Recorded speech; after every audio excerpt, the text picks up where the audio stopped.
نیومده نظم کلاس رو به هم زدی. جشن تولد رو انداختی که چی بشه؟ خب جشن تولد مدرسه است دیگه. آخه جشن تولد که جشن اینجا نیست بچه.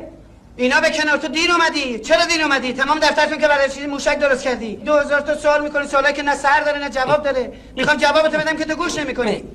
نیومدی ننشستی هنوز حوصله سر میری، میخوای بری زنگ تفریح. من چیکار بکنم از دست تو؟ حالا چرا رفتی گوشه کلاس که با وایسادی؟ خب آخه استاد آقا میگفت هر کی شلوغ کنه باید بره گوشه کلاس یا نگه بخوام وایسه دیگه. ای بچه ها خندید، کف بزنید، دست بزنید، لی لی لی لی لی لی. باشه حرف نباشه.